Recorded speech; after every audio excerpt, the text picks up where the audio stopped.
You're listening to Sox in the Basement, a production of the Broadcast Basement Limited, where every show is 30 minutes of good and comes from a basement bar on the south side of Chicago. Pull up a stool, pour a cold one, and join us right now for Sox in the Basement. Heard everywhere podcasts can be found, and always at soxinthebasement.com. Jake Burger is trying to will himself on to the White Sox roster. He's going to try to find a spot there on a roster that seems pretty set and isn't looking for another first base, third base, right-handed power hitter on it. But he seems determined early in spring with yet another home run yesterday to make it onto this roster. I like my burgers with cheese, grilled onions, bacon, and a hell of a lot of determination. Yeah, I do too. You root for the guy, don't you? I mean, he's been on this show before. His wife's been on this show before. I haven't had the little kid on the show yet, but we'll get to that eventually when he can, I'm sure, string some words together. We'll get all the burgers on. But wait, I just have to ask. It's a terrible joke, but is Jake Burger's kid considered a slider? Knock it off. You root for him because he's such a nice guy, right? And you root for him because he dealt with all those injuries and he had years taken away from him. And, he's going to have a very hard time making real money in pro baseball because of the amount of control the team's going to have over him for the amount of time that he has not even spent up in the major leagues. You root for him because you want him to succeed. I mean, he's a first-round draft pick. He's a high-end draft pick who, again, good dude, funny guy, very personable when you talk to him. I mean, on the air and then off the air when we were joking around with him. He's a guy that when I see him up there and he does good things, I smile. I legitimately want him to make the team. I can't figure out where he goes, though, because, again, unless Oscar Colas isn't the right fielder, which would mean Gavin Sheets is, along with Eloy Jimenez playing 50-some games out in right field. As long as Colas is in right field, I think they still take the left-handed power hitter, and Sheets is one of the 4 position player bench spots. And you got to have a backup catcher, and you're taking Romy.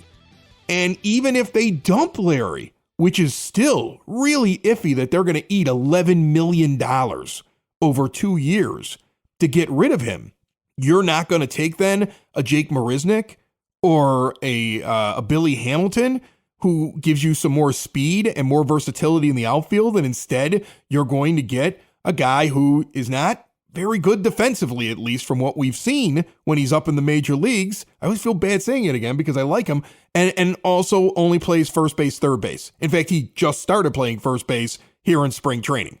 Well, and you hit it on the head. It's positional versatility that holds him back because he's not going to be the starting third baseman on this team.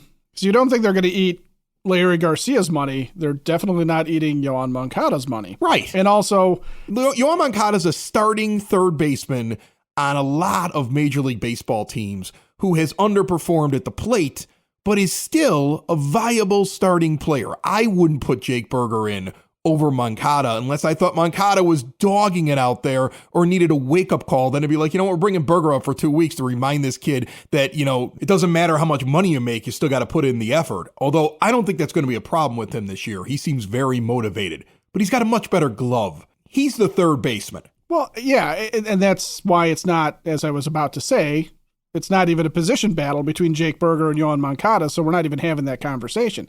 It's really a question of who can Burger back up.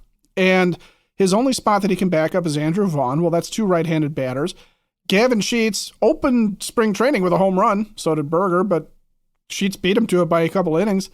And Sheets has the positional versatility of being able to play in the outfield somewhat. This episode of Sox in the Basement and every episode of Sox in the Basement brought to you by the home of the podcast for fans, by fans, Cork and Carry at the Park in the shadow of the ballpark at 33rd and Princeton. An award-winning menu of burgers and ballpark favorites at a great price. You enhance your ballpark experience when you kick off the game and finish off afterwards at Cork and Carry at the Park. Extensive bar with a rotation of craft beers, familiar favorites, spirits, and wines. Get out there and see us all year long at the Cork. And do not forget about Parade Day. Southside Irish Parade is coming up on the 12th of March. Cork and Cary Beverly, 10614 Southwestern Avenue. Sox in the Basement will be out there, and I'm giving away a ton of free Sox in the Basement swag. Come out, have a pint with us, wear the green, enjoy the parade at Cork and Cary Beverly. Learn more at corkandcary.com. And with power hitters too, it's about working them into the lineup and not just the major leagues is not built for the professional pinch hitter anymore. Okay. There's not going to be those guys that made their living in the National League where they would just be the pinch hitter. And they were going to get an at bat pretty much every day, every game, because they were going to hit for the pitcher at some point, or they were going to come up in a situation and hit for your catcher who couldn't hit, your backup catcher. When teams would have a shortstop that had no ability with the bat, which is a long, long time ago. There's no need to have Gavin Sheets there as a pinch hitter every day, but there is a potential need for Gavin Sheets to be in a rotation to give Pedro some flexibility to move guys in and out of the lineup a little bit and go heavy lefty, for example, on some days when there's a righty that really kind of demands it. Or give guys some days off to keep guys fresh so that you're not relying on Eloy Jimenez playing 80 games out in the outfield. His versatility, Sheets' versatility, keeps him, I think, there. I really honestly, and I hate to say it, I think Jake Berger's best bet is to have another great spring, show that he is a viable major league bat, and see if that's somebody that Rick Hahn can then leverage into something that they need at the end of it. Well, yeah, I mean, that's the thing. I don't think that he has a long-term role on the White Sox, at least the way that they're set up right now, unless, of course, somebody gets injured. And now all of a sudden he's coming up from AAA and he's filling a role, right? I mean, like, he's there in case Andrew Vaughn gets hurt so he can play first base. He's there in case Yoan Moncada gets hurt, where you're going to have some issues over at third base in the field, but he's going to hopefully make up for it with his bat. I mean, how many times did we see him last year in the short sample size that we got where he would butcher a play at third and then make up for it 2 innings later with a 2-run home run? Like, it's almost like a wash. Yeah. But the thing is that, like, that's what he's kind of there for. He's there if all of a sudden they need somebody to come off the bench and they don't have another left-handed power hitter and Sheets is hurt. Right? I mean, there's a way that he makes it up onto the roster, but he's waiting on injury most likely to get on the White Sox roster. And more than likely, if he has a big spring and then he goes down to AAA and he's performing, then a competent general manager should be able to move him to be able to get something valuable back in return that isn't roadblocked right now on this team. Here's the thing. If there's an injury and he comes up, I'm not going to be worried about very much of a drop-off at all. I would say, could Jake Berger close? Yeah, I know, because here's the thing. I loved what Grifol said when he was talking about whether or not he had a closer in mind. And he's like, well, first I want to see him pitch. I love that, okay? I mean, he's a new manager. He could very easily sit there and look at stats like I do, like back of the baseball card, and be like, Reynaldo Lopez. And I think that's who it should be. I still believe that. I hope he looks at that at least while he's looking at them pitch. But, I also like the idea that he's like, first, let me figure out what I think of these guys. Then let's sit down and look at them statistically and what they do and what they trend to do. And then who says I'm going to have a closer? I'm more of a leverage guy.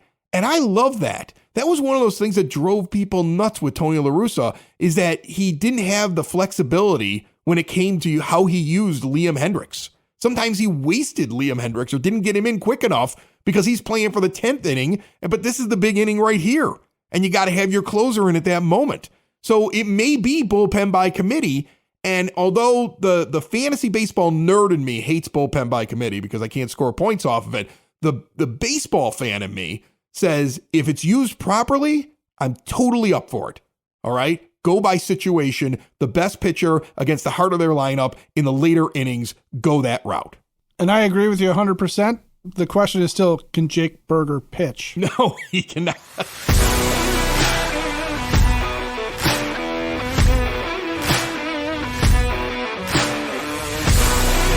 Sox in the Basement listeners, if you have a loved one that is not getting around the house very well, switch to a new age of life with Hyatt Home Medical Equipment. It's all about keeping them in the home, making it easy to get around, reducing the risk of a fall. They have everything you need to do that. Nobody wants to go into assisted living. This is a viable alternative. And anybody with sleep apnea, they have the latest in CPAP technology. If you need an extra oxygen tank, they got them. Diabetes control, they got it covered. So much available. Check it out on their website at hhme.com. Mention Sox in the Basement. You get additional money off. Plus, they're going to work with your insurance. They always do a great job with that. Stop in and see them and speak to them in person. See what I'm talking about right there, not online, not in a catalog. Get into their Evergreen Park showroom at 3518 West 95th Street. On the line with me right now from Camelback Ranch, checking in, soaking in the sun, although it doesn't sound like it's as warm out there as I imagine it to be. Scott Merkin joins us on Sox in the Basement. How are you, Merk? Good, and we have to be honest and no mistakes here. I'm at a hotel near Camelback Ranch, not at Camelback Ranch right now. Okay, fine. Close though.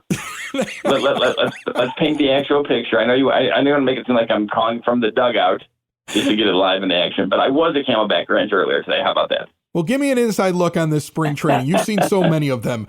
Do you have a feeling about this one? Because I'm sure there's times you show up to a spring training and you go, this is a mess. Or you show up to a spring training and you go, wow, there's a different vibe here than the year before. Like, what's your impression early on watching this spring training? I'm trying to think. I don't think I've ever been to a spring training where I thought this is a mess unless I was driving back from Tempe or Mesa in rush hour. Then I was probably swearing this is a mess as I was driving back to Glendale. But I don't think I've ever really, known like in spring training where like, oh my God, this team's in trouble. But I will go to the second one and say there's a different vibe this year, 100%. I mean, these guys are playing with something to prove. The guys who were with the team last year, which is a good part of the group coming back, that was, a big plan from the front office and, Rick and Kenny and Chris Getz and everyone else is that, as bad as last season was, and it was as bad a year as I can remember for the White Sox. I've covered this my 21st season covering them.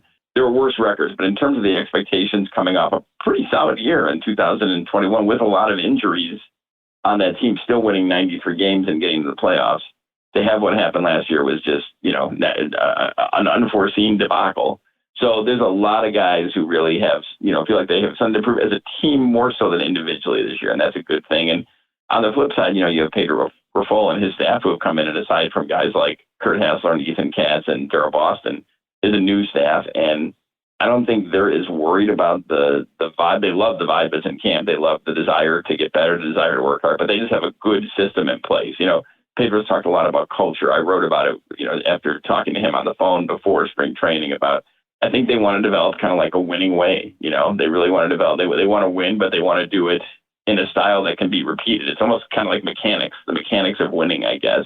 They have a process and they take care of things right when they happen. If there's a drop pop up on the infield, as there was the first two games, they go after, they talk about it after the game, and the next day they implement something to try and correct that issue. And I'm just using that as an example. That's going to happen, obviously, especially with Jake learning another new position at first base, Jake Burger, that is. All right, so 26-man roster. We're all over here trying to figure out what's going to happen with it. 13 pitchers, 13 players. Take the 9 starters and assume that Colas is going to be the right fielder. A lot of people seem to feel that that's a given, even though he's not officially on the 40-man roster yet. You got to bring a backup catcher. They keep talking about Romy Gonzalez. Gavin Sheets is the left-handed power hitter likely to come off the bench. And Larry Garcia still got 2 years and $11 million left on his contract.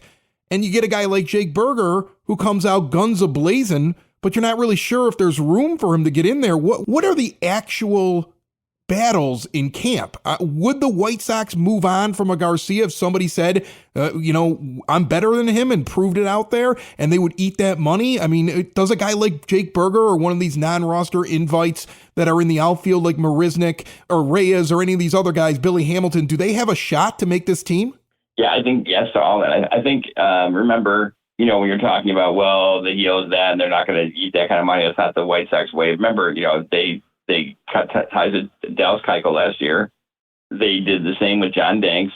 Great guy, but I mean, after his surgery just wasn't the same. They did the same at the end of his contract.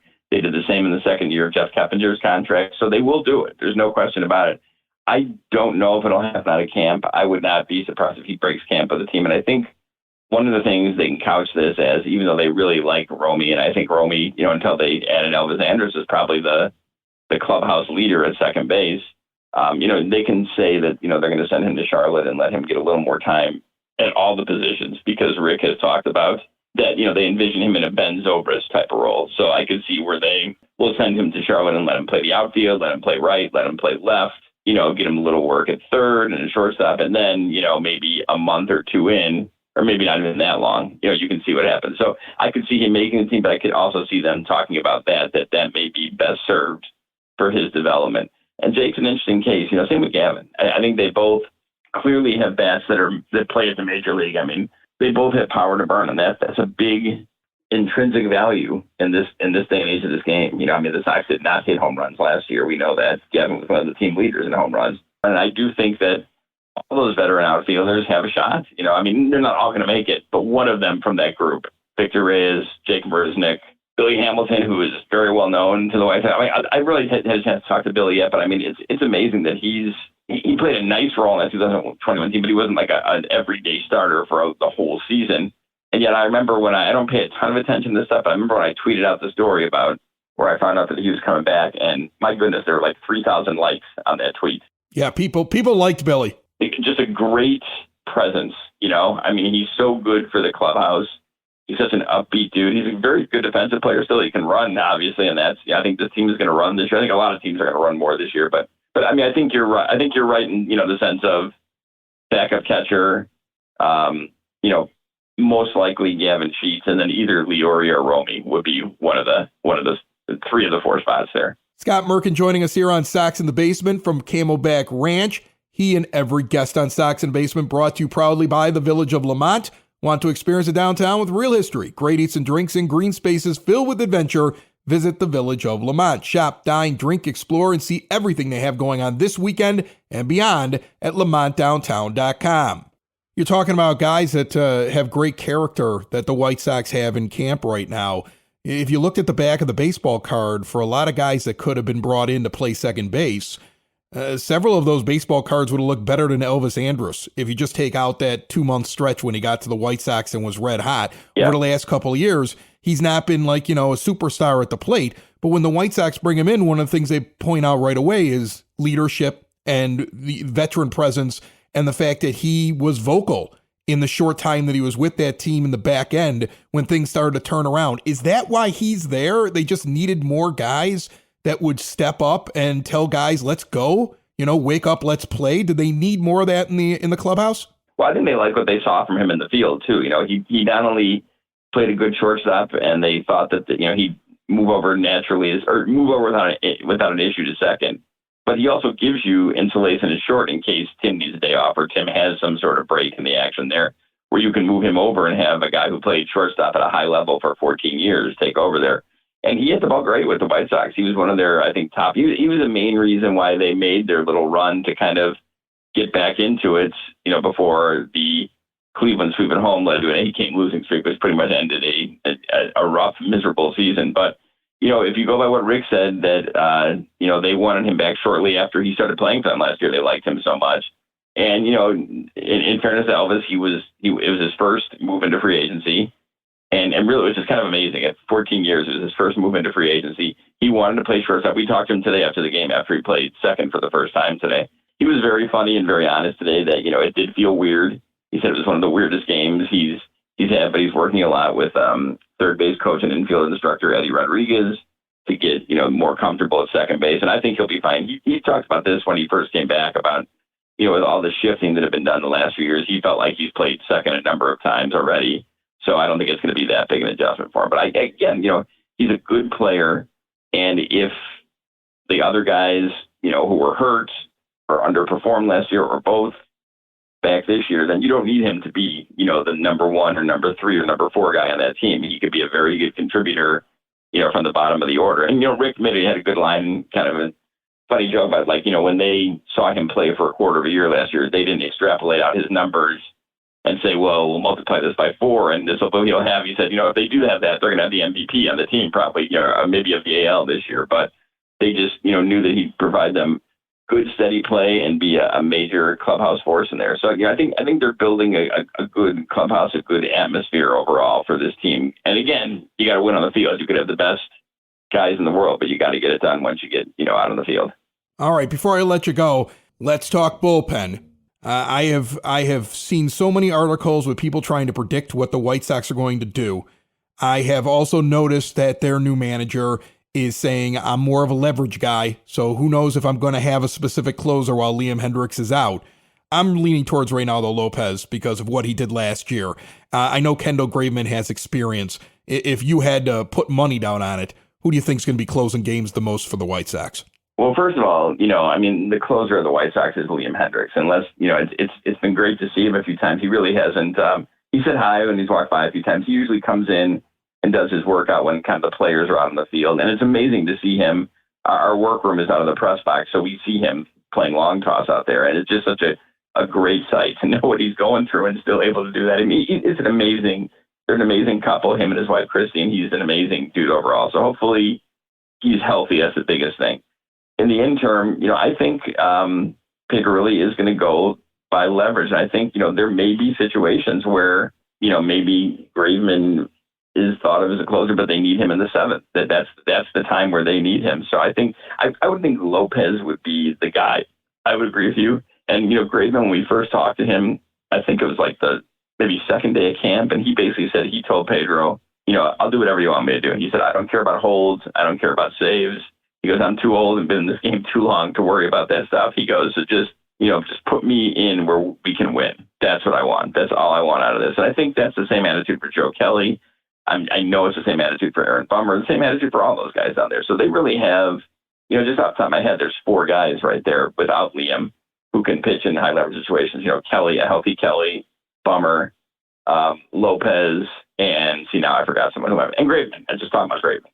Scott Merkin writes for MLB.com. He's always nice enough to jump on the line with us. I know that we had to wait a few extra minutes because you were around with Hawk, which I thought was hysterical. I was talking to my old friend Hawk. Oh, he's great to catch up with Hawk. What a legend and a Hall of Famer. One of the best. Just a joy to know him over the years. And it's great to sit down and talk with guys like Hawk or Bob Uecker. I mean, they just have so much baseball history and baseball knowledge. I mean, it's just. I'll share a really quick story before we go on Bob Uecker. When Hawk, the year he retired, the Sox were playing the Brewers. So I went over and kind of waited in the Milwaukee dugout before the game. This is pre-COVID and everything.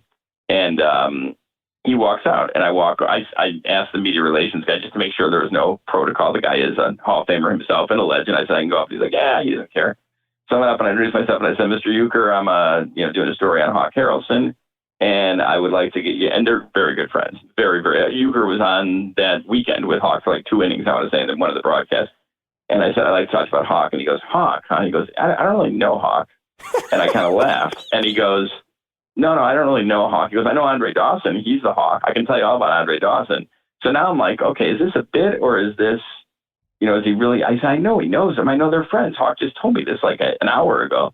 And I said, no, I really enjoyed watching Andre Dawson play, but I'm not doing a story on him. And he goes, well, I don't know Hawk Harrelson, but I can tell you a lot of stories about Andre Dawson, the Hawk. He's a great player. And I'm like, yeah, I'm sorry. I don't really need that, but thank you. And he kind of grabbed my arm and he goes, I know Hawk. What do you need? And he sat down and talked to me for like 30 minutes after that. So, I love how he got you too. That's the best part. Like at the beginning, I was like, okay, I get it. It's a bit because no one does more shtick than I do. Trust me. I'm like the Borscht Belt comedian of the baseball beat, so I get that. But then the fact that he was committed to it really made me believe, like, I know he knows him, but maybe he just doesn't feel comfortable talking about him, or something like that. But and then he let me off the hook, and he's like, "What do you need? Whatever you need, we got it." And he gave me great stories about Hawks. Awesome, Scott Merkin over nearby Camelback Ranch, not actually there right now while we're talking to him.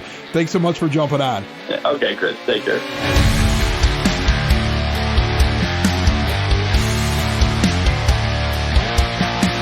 Ed, it is a busy weekend at Hailstorm Brewing Company. Mark Taylor is going to be playing at 6 p.m. on Friday night. Joe Orozco playing a set at 6 p.m. on Saturday. They're also doing their yoga event that they have every first Saturday of every month, 10 a.m. until 11 a.m., $15. You get an hour of a yoga class and a draft pour. Get more details and tickets at hailstormbrewing.com and stop in there and check out that big, beautiful beer hall, a working brewery with an amazing tap room. And like I said, the big tables there, it becomes a party. You meet people, you make new friends, you get old friends together. The kitchen has also become a reason to get out there. The chicken and sausage gumbo. Wow. And you throw a little bit of bacon and pulled pork on that grilled cheese and you're pretty much set for the day. They're open at 11 a.m. now because they're serving the lunch crowd. Visit the official brewery of Sox in the Basement in Tinley Park at 8060 186th Street, right off of 80th Avenue,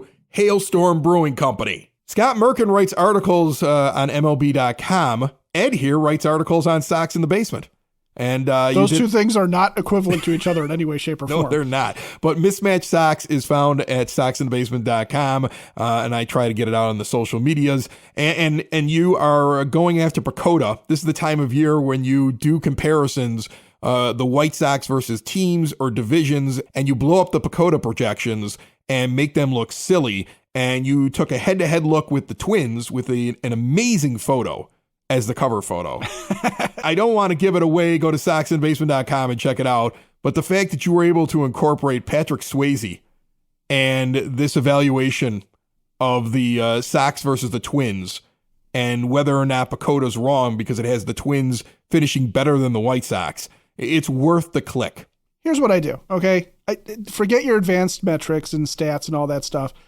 Just looking position by position, who's manning it for the Twins, who's manning it for the White Sox, which player is better. The more better for the White Sox, they win, right? And that's what I'm looking at is how many of these position players projected to play for the Twins are better than what the White Sox run out there. And I did it for the Guardians already, and I'm going to do it for the AL East contenders, and I'll do it for the AL West contenders. And, you know, it's one of those things where I think sometimes we get lost in statistics and we get lost in what an AI or a mathematical model could do. And we kind of forget just to look and see, is it possible that they just suck in terms of who's playing, for example, left field for the Twins or their lack of DH in this case? So here's the thing. I like all these back and forths. I disagree with you on one of them. I do. Which one? I mean, I defended the man on the last episode, and I still love him as a shortstop, but you're going to try to tell me that Carlos Correa isn't as good as Tim Anderson? And I think one of the problems is that you had two teams pass on Carlos Correa, which means that he may be damaged goods. Okay? Yeah, but I don't think he's damaged this year. It's just he's damaged for where you don't want to give him 10 years. Well, I understand that. But I also do think that that's going to be something that factors into, one, how he's used, and two, how he plays. Also, he is a guy that is built around power versus what Anderson does in terms of trying to get on base and trying to just move the ball around. And power, I don't think, lasts as long as it is. And I think you're already seeing Carlos Correa get over his prime in terms of that. And as the majors kind of moves back away from some of those metrics, I think a guy like Anderson can be more valuable. Plus, how many times has Tim Anderson just carried the White Sox all the way through? Versus, you know, Carlos Correa not even being the best player on the Astros when he was there by a long shot. He was like the third or fourth, fifth best hitter on the team. So I think you can make the case for Carlos Correa. I really do. And I went back and forth, but I'm going to give it to TA for right now. Well, here's the thing. If you get a focused, healthy Tim Anderson without distractions in season, able to play the majority of games and locked in, all right, fine. Because you're right. He can put a team on his back. He can be the emotional leader of the team. He can be the engine that makes the car go. And that's what I'm looking for.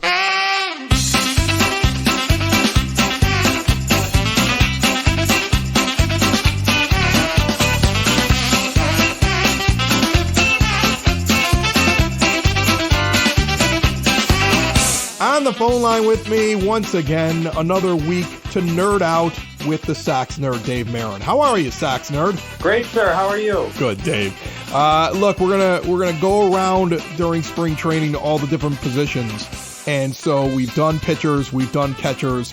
Now we're gonna go around the horn a little bit and hit first base and try to do a deep dive into stats when it comes to White Sox first baseman. You ready to go? I'm ready to go. Let's do it. What do you got? You know, Chris, one of my favorite scenes from one of my favorite movies, The Hangover, is when the boys are pushing the car with the tiger back to Tyson's house, and Stu says to Alan, "We need you, buddy. This is your time to shine, okay?" That's what I want to say to Andrew Vaughn when it comes to first base. Andrew, we need you, buddy. This is your time to shine.